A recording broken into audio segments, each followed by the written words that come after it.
Hey guys, welcome back to John's Watch. Today I'm taking a look at a game called The Whisperer in Darkness. And this is a game that was released on Steam on October 18th, 2016. The trigger price is just $2.99 US or your regional equivalent, and it's developed and published by Nathaniel Nelson. So this game is a visual novel game based on the short story by HP Lovecraft. I'm a big Lovecraft fan, so as soon as I saw this pop up, I knew that I definitely wanted to cover it. Apparently it's quite short, it takes under an hour for a full playthrough, and it has no branching choices and just one ending. So $3 for 1 hour or less than an hour and no replayability. I'll leave that up to you to decide whether that's worth it, but I'm just gonna hop into it and show off a little bit of it. Chapter 1, that's fine. Okay, good. Chapter 1, ... The Journal of Alex N. Wilmarth. Miss Ackley. To begin with, I must apologize most profoundly for my failure in the end. But there remains nothing in my power that could help you. I still write to console you of your loss, and to caution you after the last wishes of your father. You may choose not to believe my story. Although a comprehensive record of my correspondence with Henry Ackley is preserved in the storage drive I sent you along with my first, rushed letter, the police found no more evidence to corroborate my final report than the bullet holes in the Ackley farmhouse. Nothing remained to suggest that anyone had ever been there other than the missing Ackley himself. You might think it was simply a nightmare that led me to flee the farmhouse that night, recklessly driving a stolen Ford through the wild hills of Vermont. I can only testify as to the vividness of the things I saw and heard, and relate in utmost detail the things that occurred in the farmhouse. Credulous of my tale or not, I must beg you to abandon any foolish notion of returning to those god-forsaken hills. I write to you here, on paper, because I have no faith in the safe transmission of any sensitive digital communication. Although I am in part to blame for your father's dreadful fate, I ask also that you do not attempt further contact with me. I aim now to quit my entanglement in all this, and to live the remainder of my life in the fragile peace of hiding. The matter came to my attention several weeks ago because of the recent flash floods in Vermont. An eccentric poor woman camping in Townsend State Forest reported strange bodies washed up one morning on the shore of the West River above Newfane. So this is basically just like retelling the whole story, but with visuals and like creepy music and sounds. That is a very cool idea. Among other rumors, this testimony sparked a surge of theories. Myths and legends began to resurface from decades past. Some of the more seemingly well-researched claims actually found print, sparking popular discussion and debate.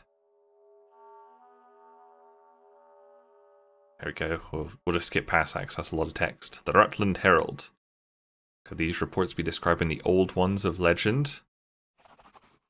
As an academic and folklorist, I was already well aware of the legends, and my opinions on the subject became increasingly sought after by my students. From my studies, I devised that Davenport's connection between recent events and largely forgotten mythology was entirely fraudulent. The more recent folk tales of New Hampshire overflowed with references to the Maigo, or winged ones.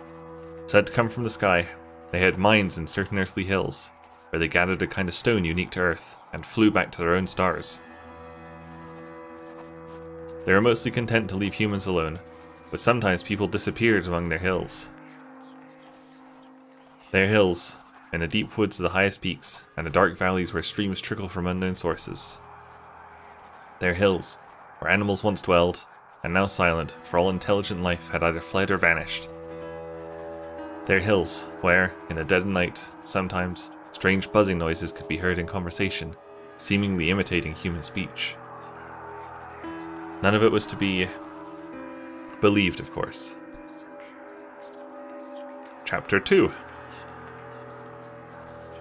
Eventually, I decided to take my expertise in rational skepticism to the papers, to see if I could quell the nonsense once and for all. I wish I never had. There we go. It's a very long paper again.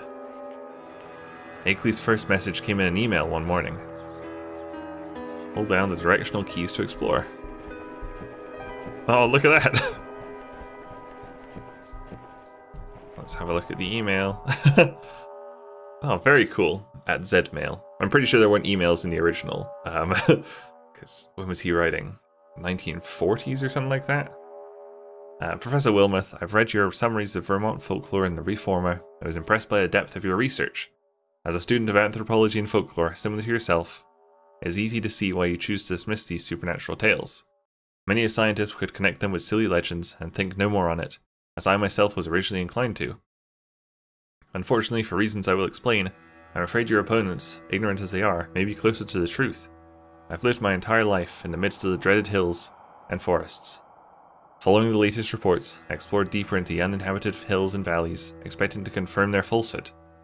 I've come to regret my curiosity, for I now have certain unsettling evidence to the opposite effect. Indeed, as a man of science, I must now acknowledge that something strange is happening here. I do not intend, in writing to you, to spark any argument. My real wish is that you will hush the matter to the best of your ability.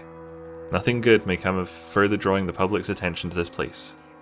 Please share this message with no one. If you wish to see the evidence I have collected, I will send it to you as soon as I can. I have taken several photographs of things I discovered in the woods. Yours, Henry Akeley. My reply was short, no more than a paragraph. I request he send me his evidence from a kind of humorous curiosity. I would certainly be interested in seeing your photographs. Rest assured, I do not intend to further involve myself in any public debate over the matter. Sent. He sent the photos the next day. One night, while I wandered in the woods, I heard the sound of distant ritual chanting. I followed the noise close enough to realize it would be foolish to come any closer to it. I set out the next morning to return to that spot, where I found this stone circle. I don't know what to make of it. This is one of the prints you can make out around the circle in the other photo. You might suspect this mark to be a fake, created by some jokester to stoke my growing unease. But remember that from the many years I've lived here, my intuition for the traces left by natural wildlife is quite refined. I'm confident this print is neither artificial nor belonging to any native animal. At the same spot, I found this strange black stone. I've been working to decipher the hieroglyphics for almost a week. Despite my anthropological background, I cannot identify the language as any human tongue. The last photo is of Akeley himself, standing alone in front of the farmhouse. After viewing the pictures one by one, alongside Akeley's measured contemplation, I couldn't help but begin to entertain the notion that something truly unusual was taking place near the Akeley farmhouse, though nothing so supernatural as he seemed to imply. Still, I never wrote to the papers again. Slowly, the debates died off. Chapter 3. Something in the way Akeley presented his discoveries and theories thereof prompted me to continue our discussion despite my initial doubts. Despite my measured trust for him, I contacted his old professors to verify he was indeed the mature scholar he claimed, thus dispelling my suspicion of his messages as part of an elaborate farce. This, and the clear rationality which characterized his early correspondence, prevented me from discounting his experiences. In addition to the black stone, Akeley had one more tangible piece of evidence. He actually managed to record a minute or two of what he had described as ritual chanting, which he heard one night in the woods. He sent me the audio file at my eager persuasion. You may have heard it yourself, if you've yet delved into the accursed hard drive containing every communication which ever passed between us. Upon first listening, my heart was struck cold, and I began to truly believe the wider claims Akeley put forth. His careful distance from the speakers was evident in the way their voices carried through the trees no louder than whispers. Still, I will never forget the few words I could hear above all the rest.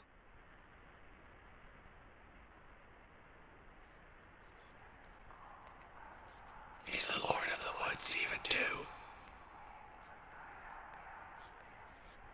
From the wells of night to the gulfs of space, and from the gulfs of space to the wells of night, ever the praises of great Cthulhu.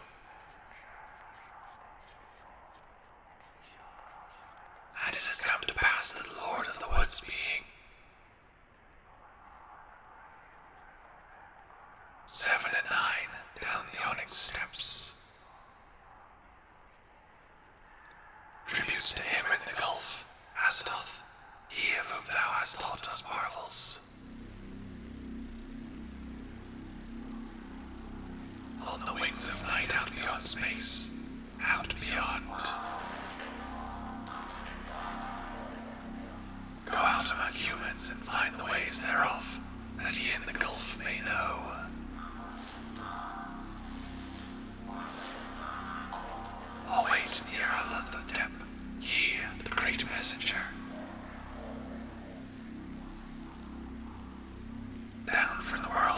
sons to mock. And he shall put on the semblance of them, the masking of flesh and the robe that hides.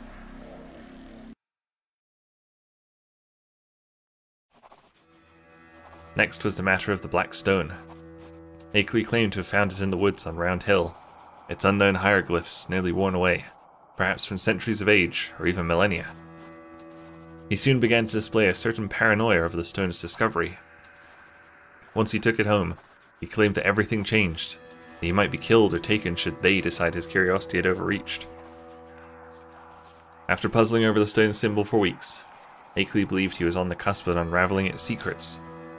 He agreed that if he could send it to me safely, I might be able to find the last crucial piece needed to translate the glyphs. I managed to convince him to drive into Townsend and ship the stone from there. Its estimated date of arrival came and went, and to my dismay, I received no delivery. Distraught, Akeley concluded the stone must have been intercepted.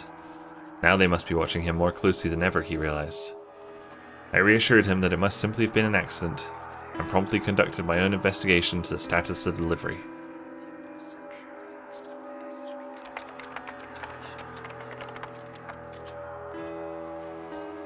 Obviously this didn't happen in the original either. There was no like delivery tracking.